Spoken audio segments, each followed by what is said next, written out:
할렐루야. 하나님 살아계십니다. 우리 찬양 하나 하고 우리 말씀 듣는 시간 갖겠습니다. 309장 찬송인데요. 다 가사 뜨니까 그냥 앞에 보고 합시다. 우리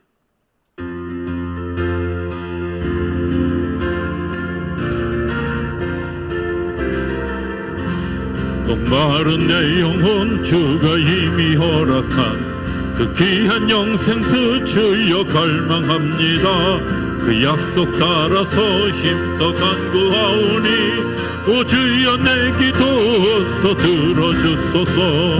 예수의 사랑 예수의 사랑 바다 물결같이 내게 임하니 영광의 물결에 온전히 쌓여서 내 영혼의 기쁨 한량없도다. 그에게 약속한 큰 비 내려주시려 은혜의 저 구름 건너편에 떠올라 그 귀한 징조가 내게 밝히 보이니 나 힘을 다하여 주께 간구합니다. 예수의 사랑 예수의 사랑 바다 물결같이 내게 임하니 영광의 물결에 온전히 쌓여서 내 영혼의 기쁨 한량없도다. 은혜의 소낙비 지금 흡족히 내려 구원의 큰 강물 흘러 내 추한 모든 죄 모두 씻어버리니 나 지금 은혜를 충만하게 받았네. 예수의 사랑 예수의 사랑 바다 물결같이 내게 임하니 영광의 물결에 온전히 쌓여서 내 영혼의 기쁨 한량없도다. 그 차고 넘치는 주의 은혜의 물결 힘차게 밀려와 내게 만족합니다. 오 할렐루야로 주를 찬송하오니 내 마음의 기쁨이 항상 충만합니다. 예수의 사랑 예수의 사랑 바다 물결같이 내게 임하니 영광의 물결에 온전히 쌓여서 내 영혼의 기쁨 한량없도다. 예수의 사랑 예수의 사랑 바다 물결같이 내게 임하니 영광의 물결에 온전히 쌓여서 내 영혼의 기쁨 한량없도다.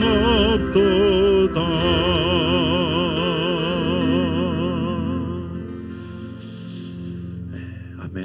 오늘 주님 앞에 목마름으로 오신 여러분들에게 그런 하나님의 사랑이 깊이 경험되어지는 귀한 시간이 되어질 수 있게 되기를 주 이름으로 축복합니다. 오늘 우리가 많이 들었던 브리스가와 아굴라에 대한 이야기를 좀 하려고 합니다. 아시는 분인가요? 생전 처음 들어보는 분인가요? 많이 들었죠? 제가 별로 이 설교, 이 브리스가와 아굴라로 저희 아내도 잘 알겠지만 제가 생각해 보니까 이 두 사람에 대한 얘기를 한 번도 설교하면서 했던 적이 없었어요. 왜냐? 하도 여성교회 헌신 예배만 하면 목사님들이 이 얘기를 해가지고 난 도대체 부자도 듣기 싫고 아자도 듣기 싫어서 별로 이렇게 잘 안 했던 그런 사람들의 이야기입니다. 굳이 왜 오늘 이 밤에 그 얘기를 하게 하실까 저도 잘 몰라요. 아마 들어야 될 하나님의 사람들의 그런 필요가 있지 않을까 그런 생각을 하게 됩니다. AD 52년에 로마라고 하는 곳에서 이 브리스가와 아굴라가 살았는데 거기에 크레스토스라고 하는 사람이 유대인이었는데 로마에서 문제를 일으켰어요. 문제를 일으킨 것 때문에 아우글리오 왕이 굉장히 불편해져서 유대인들은 다 추방시켜라. 그래서 로마에서부터 강제로 이주되게 되어졌어요. 그게 AD 52년에 일어난 역사적인 사건이에요. 브리스가와 아굴라도 이제 그들이 다른 곳에 가게 되어져야 되는데 로마에서부터 이제 바다를 건너서 고린도라고 하는 땅에, 그러니까 로마는 이탈리아의 땅이고 고린도는 그리스 땅인데요. 그 바다 하나를 건너서 고린도에 와서 정착을 하게 됐어요. 거기서 무슨 일을 했냐면 천막 짓는 일을 했다, 이렇게 성경에 기록하고 있어요. 제가 이렇게 쭉 이제 바운드를 이렇게 기초로 설명하는 이유는 우리가 한번 좀 이 인물들이 도대체 어떤 인물들이었을까 하는 것을 좀 생각해 보라고 하는 얘기예요. 그런데 고린도에 가서 누굴 만났냐면 바울을 만났어요. 바울을 만났고 바울에게 자기 집을 내어주고 그곳에서 예배할 수 있게 하고 성경 공부할 수 있게 하고 그리고 자기 집에서 그런 그 성전 삼아서 그 일들을 할 수 있도록 자기 집을 내어주고, 그리고 그것뿐만 아니라 거기서 18개월을 지나고 난 다음에는 바울을 따라서 에베소로 또 하나 바다를 건너서, 이건 터키 땅이에요. 에베소에 가서 있고, 바울이 예루살렘에 갔다가 다시 로마로 돌아가는 그 여정까지 그곳에서 같이 있다가 다시 로마로 갈 때 바울을 쫓아서 로마까지 쫓아갔다가 다시 바울이 이제 순교하고 난 다음에 디모데를 섬기기 위해서 다시 에베소로 돌아오는 삶의 여정을 가지고 있어요. 자, 우리가 이제 생각해 봐야 돼. 그럼 이 브리스가와 아굴라는 어떤 사람이었을까? 아마 아굴라는 그렇게 신분이 이렇게 높은 분은 아니었던 거라고 생각이 되어지지만, 어찌됐든 두 사람이 로마에서 살았다라는 말은 쉽게 생각해 볼 수 있는 건 로마의 주민등록증을 가지고 있는 로마 시민권자였다는 거예요. 로마 시민권자가 뭐 그렇게 대단한 사람이야 이렇게 생각하지만 어느 나라의 여권을 가지고 있느냐에 따라서 세계에 갈 수 있는 곳이 있고 갈 수 없는 곳이 있어요. 우리나라는 거의 한 200여 국까지 갈 수 있는 대단한 여건을 가진 나라예요. 여러분들 우리나라 그렇게 시시한 그런 나라가 아니라는 사실을 아시기 바랍니다. 웃는 거 보니까 아직 안 나가 보셔서 모르시는데 우리나라 여건이 그 여행사에서 가면 늘 뭐 여권 조심하세요. 여러분들 여권이 100만 원에도 팔리고 뭐 200만 원에도 팔리는 고가의 물건입니다. 이렇게 얘기해요. 근데 제가 현존하는 이 땅에서 제일 그래도 많이 나가는 그 여권이 미국 사람들 여권인데요. 이 여권은 세계 웬만한 나라는 다 비자 없이 가요. 그런데 그것보다 더 강한 힘을 가지고 있는 그 주민등록증이 있는데 그게 뭐냐면 로마 시민권이에요. 로마 시민권은 죄로 판결받기 전에는 감옥에 갇히지도 않고, 쉽게 얘기하면 구속되지도 않고 처벌받지도 않고 면책특권이 있는, 요즘식으로 얘기하면 외교관이 가지고 있을 수 있는 그런 굉장히 강한 힘이 있는 그런 그 민증이에요. 갖고 싶죠? 여러분들 한번 생각해 보세요. 이 로마의 시민권자라고 하는 건 어느 정도 위력이 있었느냐면 바울이 내가 로마 시민권자입니다 라고 이야기하니까 바울을 신문하던 그 군대 장관, 그러니까 그 지역에 있는 장관이 뭐라고 얘기하냐면, 네가 시민권자 맞아? 나는 그 시민권을 위해서 많은 돈을 주고 그 시민권을 샀는데 너 어떻게 네가 로마 시민이야? 이렇게 질문할 만큼 많은 돈을 들여서 그 로마의 시민권을 사고 싶어 할 만큼 굉장히 아주 힘이 있는 물건이었다는 거예요. 이 사람이 뭐라고요? 로마 시민권자였다고요. 자, 두 번째 생각할 수 있는 것은 천막을 짓는 일이었어요. 천막 짓는 일들이 뭐 이렇게 대단한 일일까 이렇게 생각하지만 제가 예를 들면 우리 김병문 장로님을 이제 성경에 소개한다고, 성경에 소개할 만한 유명한 인물이 될 수 있게 되기를 주 이름으로 축복합니다. 그런데 김병문 장로님이 식당을 하셨습니다. 이렇게 쓸까요? 자, 여러분들 잘 생각해 보세요. 예, 식당을 운영하셨습니다. 그렇게 쓰지 않을 것 같아요. 왜냐하면 이 천막 짓는 일은 당시에도 굉장히 특별한 사람들이 하는 일이었고, 꽤 부자인 사람들이 하는 일이었고, 그리고 굉장히 의미 있는 그런 일들을 하는 사람들이었어요. 그래서 천막 짓는 일을 하는 사람이라는 사실을 성경이 이야기하는 거예요. 이 사람이 보통 사람이 아니야. 이 사람이 그냥 너희와 같이 평범한 사람이 아니야 라는 이야기를 하는 거예요. 뭐 요즘식으로 얘기하면 네이버에 검색하고 이름을 딱 검색하면 그 이름 따라서 뭐 프로필도 나오고 뭐 양력도 나오고 아마 이런 정도의 인물이다 이렇게 생각하면 맞아요. 그러니까 쉽게 얘기하면 이 사람이 뭐예요? 힘도 있고 뭣도 있고 돈도 있고 영향력도 있는 사람이었어요. 성경에 보면 고린도에는 아볼로라고 하는 사람이 있었는데, 이 아볼로를 고린도전서 1장에 아볼로에 대한 이야기를 하면서 아볼로가 세례를 준 것 때문에 아볼로파가 생길 만큼 꽤 힘이 있는 사람이긴 했지만, 실제 고린도전서를 잘 읽어보면 아볼로는 물 세례, 요한의 세례밖에 알지 못했다라고 성경이 기록하고 있어요. 그러니까 성경을 알고 있대, 하나님을 알고 있대, 짧게 알고 있는 것, 아주 얕게 알고 있는 그 아볼로를 일부러 자기 집에 데려다가 자연스럽게 바울에게서 깊은 성령님의 역사를 경험하게 하는 일들을 이 사람이 하던 사람이었다는 거예요. 뿐만 아니라 오늘 본문에는 여러분들 거기서 끝나는 게 아니라 그가 에베소에도 쫓아가고 다시 에베소에서 로마로 가고 로마에서 다시 또 에베소로 옮겨가는 거. 그거 언제나 할 수 있는 일이잖아요. 여러분들 그렇지 않습니다. 당시의 사람들은 배를 타고 항해를 한다고 하는 것 자체는 목숨을 거는 일이었어요. 그냥 백값만 주면 탈 수 있는 일이 아니에요. 왜? 특히 지중해는요, 광풍이 많이 일어서 언제 광풍이 일어서 내가 목숨이 위태로울지도 몰라요. 그런데 그 일, 내가 고린도에서 에베소로, 에베소에서 다시 로마로, 로마에서 다시 에베소로 자기의 거처를 여러 번 옮겨가면서까지도 주의 일에 애쓸 만큼 굉장히 열정적인 사람이었다는 거예요. 이해되세요? 여러분들이 그런 분이 되어줄 수 있게 되기를 주의 이름으로 축복합니다. 자, 그러면 이 브리스가와 아굴라가 도대체 뭘 보았길래 그랬을까 하는 거예요. 뭘 보았길래. 그들이 정말 내가 이 모든 것을 뒤로 하고 더 가치 있는 삶을 살게 했던 원동력이 도대체 뭐냐는 거예요.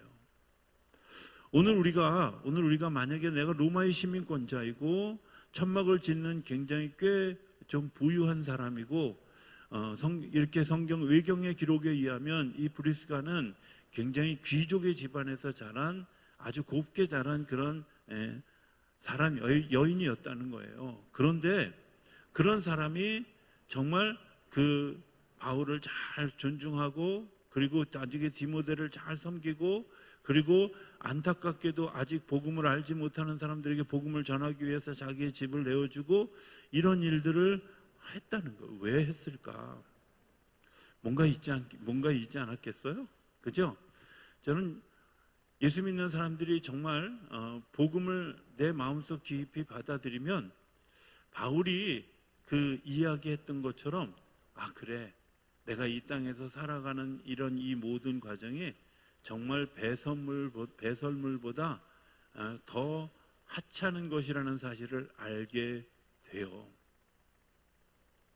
왜냐? 내가 이 땅에서 살아가는 일들은 하나님의 나라에 가기 위한 과정을 그냥 지나는 것뿐이에요.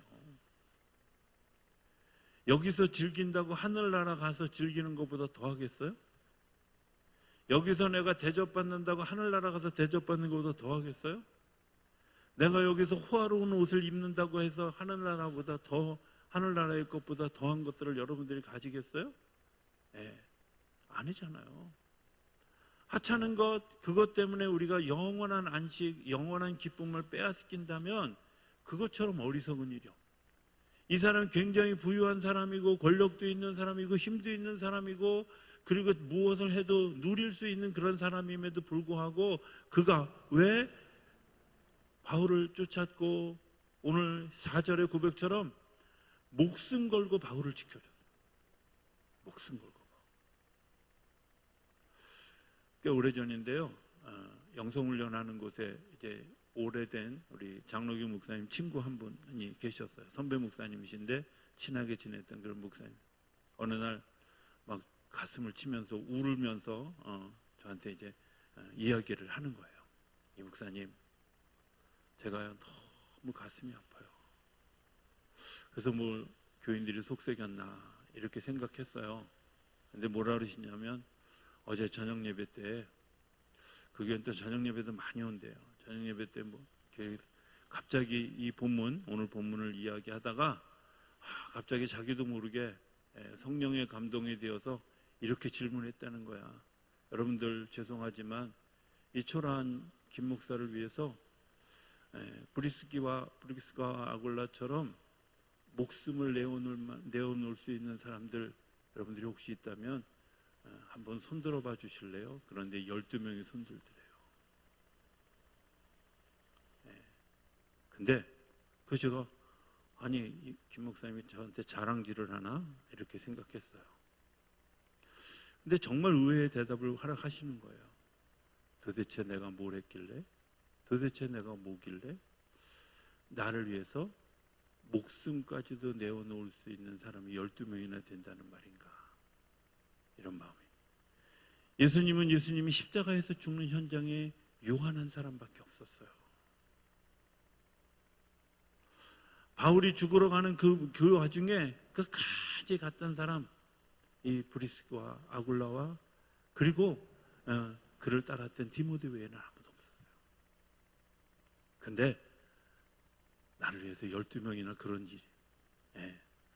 제가 그 이후에 막 목사님의 얘기를 들을 때는 나도 우리 교회 가서 한번 해봐야지. 그때만 해도 제가 횡성에 있을 때는 우리 주변에 있는 목사님들이 그 교회는 담임 목사는 없고 교주만 있다고 그럴 때여서 나도 하면 한 10명쯤은 되지 않을까. 근데 제가 안 하기로 했어요. 왜? 무거운 짐을 나 홀로 지고 갈 이유가 뭐가 있어. 그죠? 자, 무슨 얘기 하려고 하냐면 도대체 어떻게 했길래, 도대체 복음이 뭐길래 이 여인이, 이 남편이 정말 일심으로 그 일들을 잘 따라가게 했을까 하는 거예요. 여러분들 안에 그런 보물이 있으십니까? 오늘 밤에 그런 보물을 경험할 수 있게 되기를 주의 이름으로 축복합니다. 선교는요, 저는 그렇게 생각합니다. 선교는 내가 가지고 있는 믿음만큼 하는 거예요. 내가 본 것만큼 하는 거예요. 내가 아는 것만큼 하는 거예요. 처음에는 못 모르고 막 복음을 전하다가 조금 신앙생활에 연차가 이어지면 전도하는 일을 안 하려고 하죠. 그죠? 처음에는 막 성경 공부 열심히 하려다가 조금 연차가 차면 성경 공부 무지하게 안 하려고 해요. 처음에는 막 기도 열심히 하다가도요, 어느 정도 연차가 되면 기도 다 옛날에 해봤어 이러고 안 해요. 그런데 성경의 인물들을 보면 신기한 것은 그렇게 배움의 시작이었던 사람들이 끝까지, 전도하던 사람들이 바울 끝까지 그 일을, 또 기도 생활하던 사람들 끝까지 그 길을 했다는 거예요. 혹시 우리가 만약에 그런 일을 하지 못하고 있다면 여러분들은 정말 그런 하나님이 아니라 혹시 내가 게을러지게 하는 그런 그 감격이 내 안에서 좀 잊어버려진 것은 아닐까, 한번 좀 들어서 돌이켜 보았으면 좋겠습니다. 제가 오늘 새벽에 잠깐 얘기를 했는데요, 하나님의 사랑 또 예수님의 은혜 이렇게 얘기하잖아요. 그죠? 우리 축도할 때 예수 그리스도의 크신 은혜와 하나님 아버지의 사랑하심과, 도대체 사랑하심은 뭐고 은혜가 뭘까 하는 거예요. 하나님의 사랑하심, 이 아버지라는 말, 아버지라는 말 아바 이렇게 부르죠. 그죠?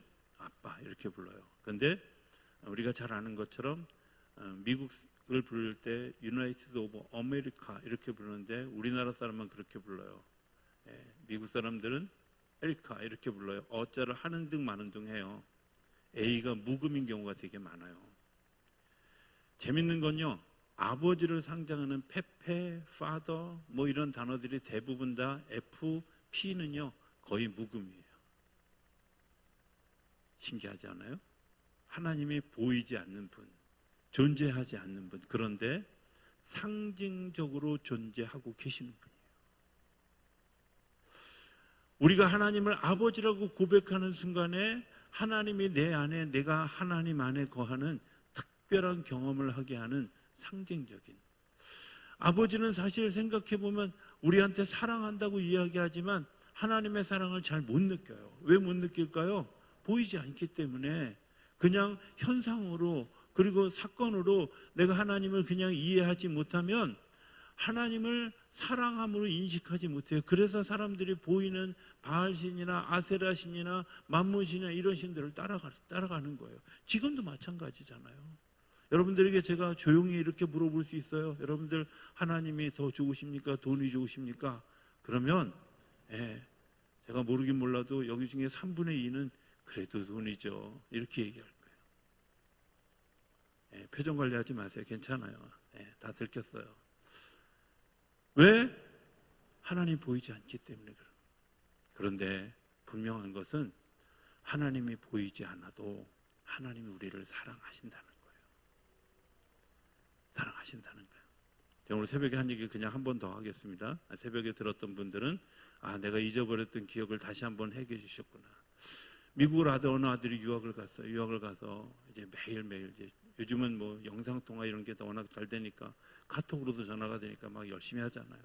메일로도 열심히 주고받고. 근데 어느 날 생각해 보니까 늘 자기 어머니하고는 통화를 자주 하는데 아버지하고 통화했던 기억이 별로 없더라는 거예요. 그렇죠? 아버지하고 별로 통화했던 기억이 없어요. 그래서 그것 때문에 어느 날 아들이 작정을 하고 전화를 집에다 걸었는데 마침 아버지가 전화를 받으신 거야. 너무 좋아가지고 아버지 그러는데 아버지가 첫 마디가 뭐라 그러냐면 엄마 바꿔줄게 이러는 거야. 왜? 늘 교환수 역할이었거든. 그죠? 엄마 바꿔줄게. 그러니까 아니 아빠 그게 아니라 저는 오늘 아빠랑 얘기를 좀 하고 싶어요. 아빠하고 긴히 할 얘기가 있어요. 이렇게 얘기하니까 그 다음 아버지의 대답이 뭐라 그랬냐면 돈 떨어졌냐? 왜? 아버지는 돈 주는 사람. 다시 아들이 이야기를 합니다. 내가 다시 생각해 보니까 아버지하고 더 친해야 되는데 내가 아버지하고 이런 이야기들을 제가 해본 경험이 없고 그래서 오늘 아버지하고 얘기를 좀 하고 싶어요. 그러니까 아버지가 결정타를 하나 날립니다. 뭐라 그러는지 아세요? 너 술 먹었냐? 여러분들 생각해 보세요. 우리가 하나님을 바라보면서 혹시 그렇지 않아요? 내가 하나님과 대화한다고 하면서 하나님 앞에서 와서 넋두리하고 울고 막 이러기는 했지만 하나님이 나에게 들려주시는 이야기를 들으려고 하지 않았고요. 아니 귀 기울여 듣지 않았어요.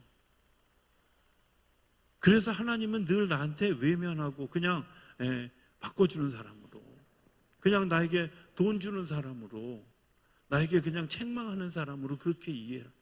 하나님은 그런 하나님이 아니라 우리가 주기도문 하면서 하늘에 계신 우리 아버지여 이렇게 부르게 하는 것은 뭘까?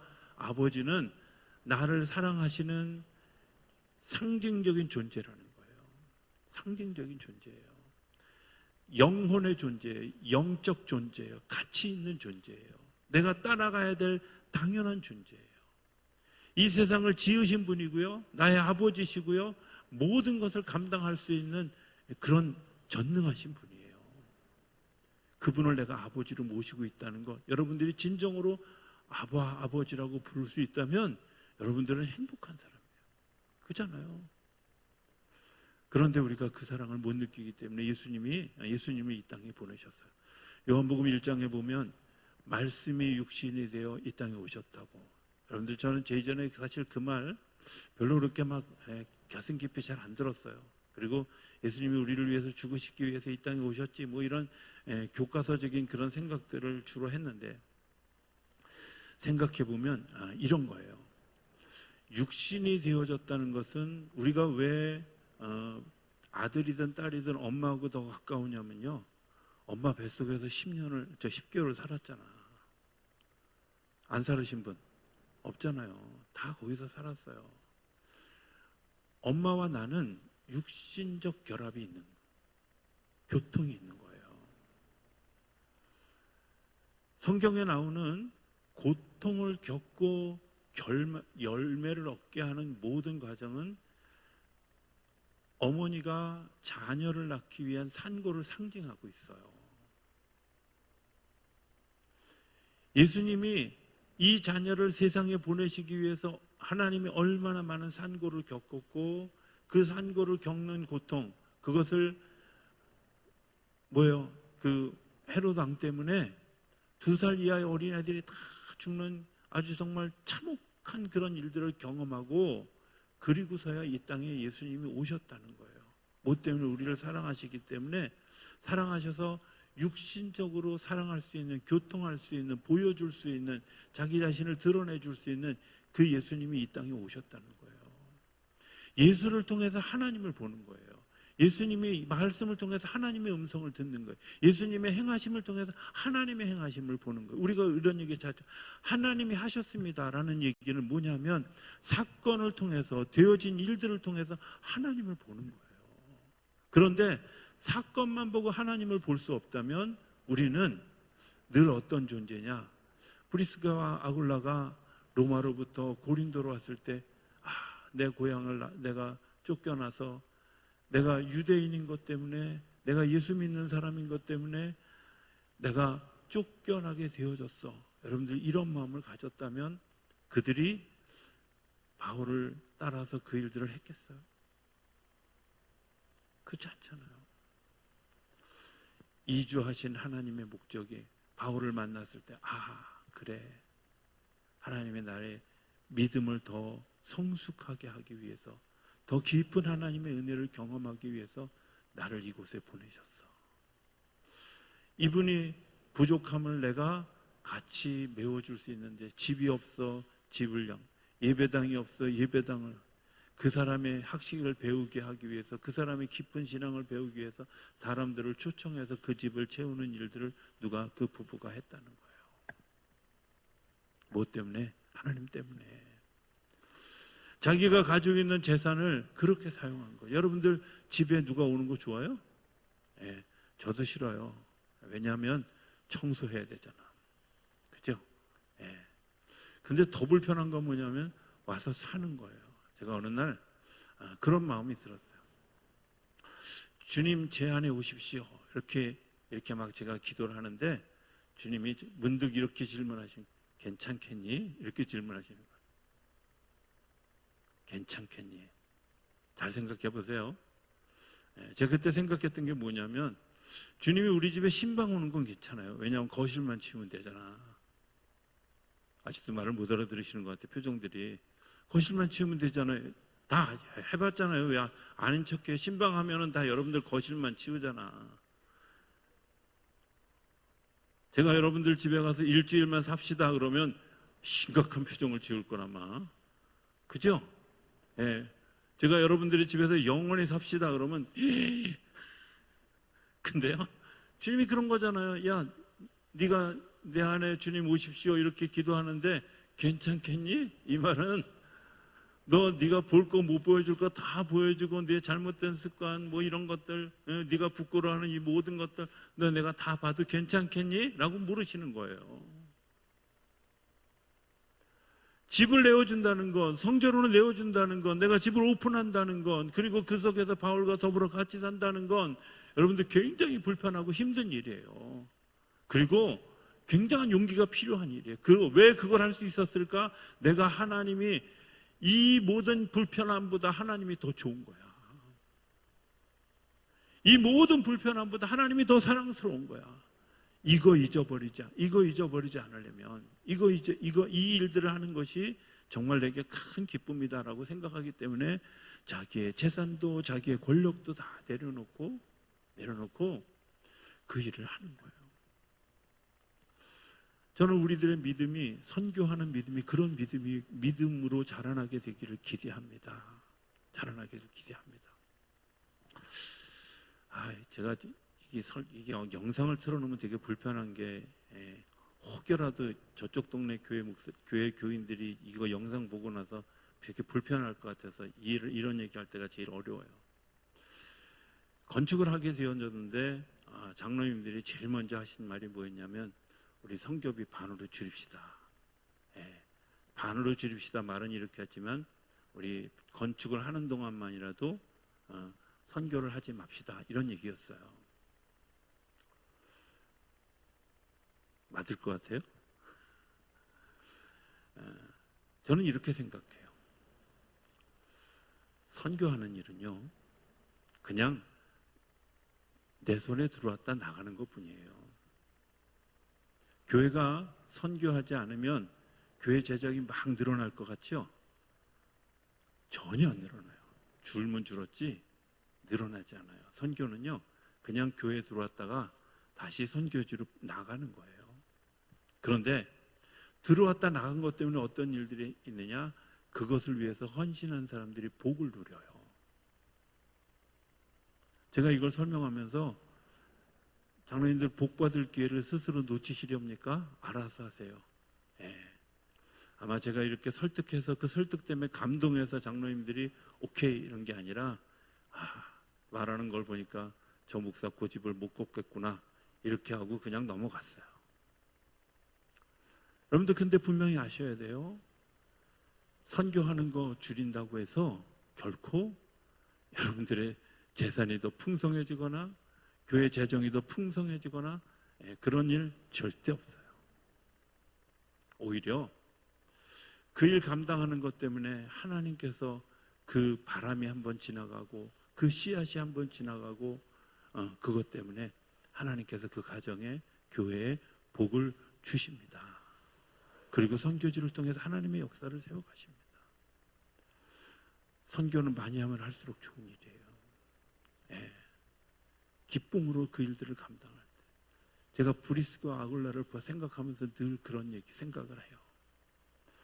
그가 그렇게 이주하고 그렇게 삶을 살았음에도 불구하고 가난하고 힘들었다, 그렇게 하지 않았어요. 나중에 디모데를 섬길 때도 정말 자기보다 훨씬 연소한 그 사람을 섬길 때도 기쁨으로 그 일을 했고, 감당할 수 있는 그런 은혜가, 감당할 수 있는 축복이 그에게 있었어요. 하나님이 우리에게 은혜를 주시는 일은 가다 멈추는 것이 아니라 흘러 넘치도록 주시는 거예요.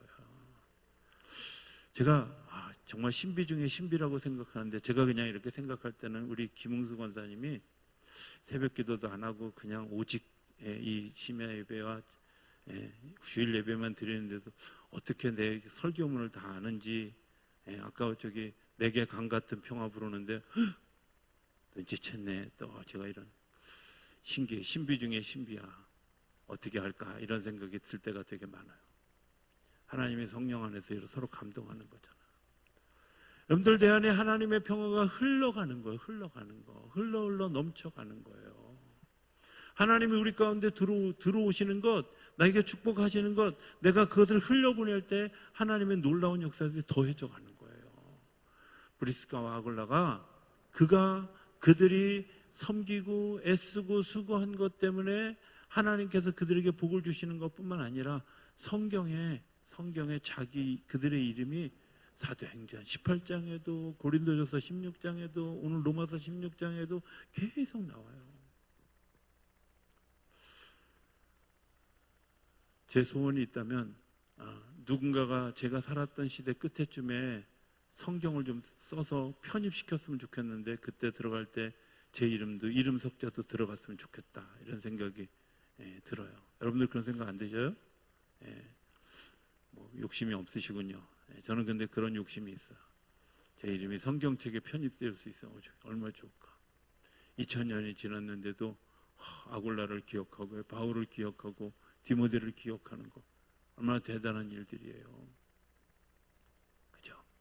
하늘나라에 갔는데 바울이 와서 아유 어서 오세요, 환영합니다, 제가 바울입니다. 그러면 우리가 한 번도 얼굴을 못 봤는데 이야기 많이 들었습니다. 그리고 자연스럽게 얘기가 될 거 아니에요. 그죠? 브리스게와 아굴라를 만나면 어떤 일들, 그때 그런 일들이 있었더군요 하고 이야기하게 되지 않을까요? 오늘 우리가 어떤 것에 내 삶을 정말 바라보고 따라갈까? 그런데 이들이 귀한 것을 택한 것 때문에 하나님이 이들에게 귀한 것들을 베푸시는 역사를 이끌어가게 하셨다는 거예요. 저는 저 여러분이 그런 그 믿음의 여정을 잘 따라가는 그런 역사가 일어나게 되기를 기대합니다. 더 많이 선교할 수 있고 더 많이 기도할 수 있고, 이번 주일날 이제 오후 예배와 다음 주일 오후 예배 때 우리 이제 그 교회, 우리 교회가 섬기는 선교지가 지금 16곳이에요. 16곳. 그런데 속회가 29개라고요? 그렇게 속회가 우리 선교지를 위해서 기도하기 위해서 MOU를 맺어주는데, 저희가 강제로 파송하면 또 나는 왜 이런 데를 우리 속회 줬어 이럴까봐 제비뽑기 하려고 그래. 제비뽑기 하는데 1구역에 먼저 하나, 그 다음에 속별로 하나씩 더. 그러니까 그 속회가 모일 때마다 두 선교지를 위해서 기도하게 되는 일들을 이제 하기 위해서 이번 주에는 선교지가 어떤 일들을, 우리 교회가 선교하는 교회가 일들이 어떤 일들을 하고 있고 어떤 것들을 기대하고 있는지를 우리가 같이 소개하고 할 거고요. 다음 주에는 이제 추첨까지 다 하고, 다음 주에는 그 MOU를 맺는 협약식과 선서식과 그리고 파송하는 선포식이 이제 다음 주 14일 주간에 하려고 지금 계획하고 있어요. 왜 이거 할까요? 저는 여러분들이 그것 때문에 복된 역사를 가지게 되기를 기대합니다. 그것이 복의 선언이 되어지기를 기대합니다. 불편하게 하려는 게 아니라 여러분들이 복을 누리는 역사, 정말 하나님이 기억하는 역사, 하나님이 우리 가운데 거하시는 그런 역사. 제가 어느 날 찬송 하나를 부르다가 제가 너무 막 부르다 말고 그냥 그 1절인가 2절인가 부르다가 더 이상 못 가고 후렴만 계속 반복해서 불렀던 때가 있어요. 주가 맡긴 모든 역사 힘을 다해 마치고 라는 찬양인데, 그 끝에 내가 그 주님을 어떻게 알 수 있을까? 손에 못자국을 보아 알겠네. 바꿔 얘기하면 내가 주님을 손에 못자국을 보아 아는 것처럼 주님이 우리를 알아보시는 것도 무엇 때문에 알아볼 수 있을까요? 내가 주님을 위해서 손에 못자국을 경험할 만큼 믿음의 여정을 걸어간 사람들을 주님이 기억하신다는 거예요. 그게 주님 따라가는 길이잖아요. 제가 며칠 전에 그 페이스북에 시 한 편을 올려놨어요. 저는 예전에 고운 손, 부드러운 손, 이게 참 좋은 손이다 이렇게 생각했는데요. 어느 날 가만히 생각해 보니까 기도하면서 퉁퉁 부은 손, 주님을 위해서 열심히 일하다가 때로는 약간 좀 구부러지기도 하고 때로는 좀 울퉁불퉁 되어진 오히려 그런 손이 훨씬 더 주님이 기뻐하시지 않을까, 훨씬 더 주님이 기뻐하시지 않을까, 이런 생각을 하게 됐어요.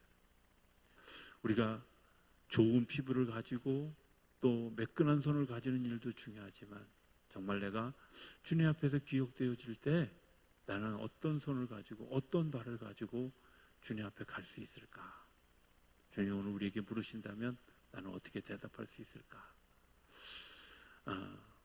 우리가 정말 오늘 이 밤에 여러분들이 주님, 제가 저를 그 선교의 현장을 위해서 써주십시오. 주님 저를 좀 사용해 주십시오.